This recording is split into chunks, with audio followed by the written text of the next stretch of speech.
जय माता दी दोस्तों, आप सभी भक्तजनों को नवरात्रि के 5वें दिन की ढेर सारी शुभकामनाएँ। माँ दुर्गा का आशीर्वाद सभी भक्तों पे बना रहे। तो आज है नवरात्रि के 5वां दिन और माँ स्कंद माता की पूजा पूरी विधि-विधान और भाव से की जाती है।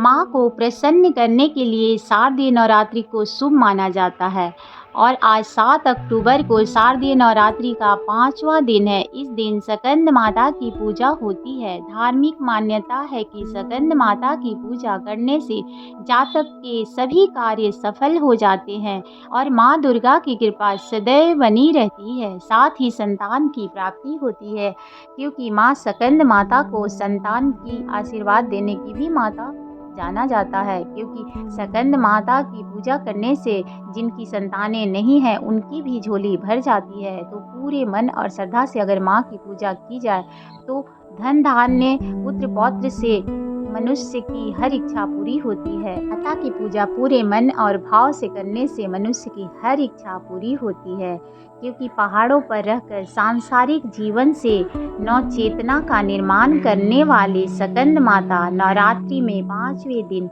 इस देवी की पूजा अर्चना पूरी विधि विधान से करते हैं। इनकी कृपा से मूढ़ भी ज्ञानी हो जाते हैं। स्कंद कुमार कार्तिकेय की माता के कारण इन्हें स्कंद माता नाम से भी अभिहित किया जाता है। इनके विग्रह में भगवान स्कंद बाल स्वरूप में इनकी गोद में विराजमान हैं। इस देवी की 4 भुजाएं हैं। ये दाईं तरफ की ओर वाली भुजा में स्कंद को गोद में पकड़े हुए हैं। नीचे वाली भुजा में कमल का फूल है। बाईं तरफ ऊपर वाली भुजा में वर्धमुंदा में है और नीचे वाली भुजा में कमल पुष्प है। इनकी वर्णन एकदम शुभ है। ये कमल के आसन पर विराजमान रहती है, इसलिए इन्हें पद्मासना भी कहा जाता है। सिंह इनका वाहन है। शास्त्रों में इनकी काफ़ी महत्व है। बताया गया है कि इनकी उपासना से भक्त की सारी इच्छा पूरी हो जाती है। भक्त को मोक्ष भी मिल जाता है। सूर्यमंडल की अधिशास्त्री देवी होने के कारण इनका उपासना अलौकिक तेज और कांतिमय हो जाता है। अतः मन को एकाग्र रखकर और पवित्र रखकर इस देवी की आराधना करने वाले साधक या भक्त को भव सागर पार करने में कठिनाई नहीं आती है। इनकी पूजा से मोक्ष का मार्ग सुलभ हो जाता है।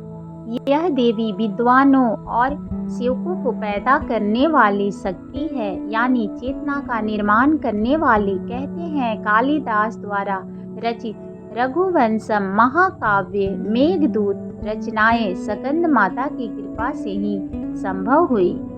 इसलिए माता की एक पौराणिक कथा भी है, जो अगर आप माता की पूजा पूरे मन और भाव से करते हैं तो आपको कथा ज़रूर सुननी चाहिए, जिससे आपकी हर मन की इच्छा पूरी होती है। तो आइए जानते हैं माता की व्रत कथा। तो पौराणिक कथाओं के अनुसार तारकासुर नाम का राक्षस था। उसने तपस्या कर ब्रह्मा जी को प्रसन्न किया था। उसने ब्रह्मा जी से अपने आप को अमर करने के लिए वरदान मांगा। इसके बाद ब्रह्मा जी ने उन्हें उससे समझाया कि जिसका जन्म हुआ है उसे मरना भी निश्चित है। तो इस बात से तारकासुर निराश हो गया और ब्रह्मा जी से बोला, प्रभु ऐसा वर दे दीजिए कि महादेव के पुत्र के हाथों ही मेरी मृत्यु हो। उन्होंने ऐसा इस वजह से किया क्योंकि वो सोचता था कि कभी भी भगवान शिव का विवाह नहीं होगा तो उनका पुत्र कैसे होगा। इसलिए मेरे जीवन का कोई भी डर नहीं रहेगा और मेरी मृत्यु होगी ही नहीं।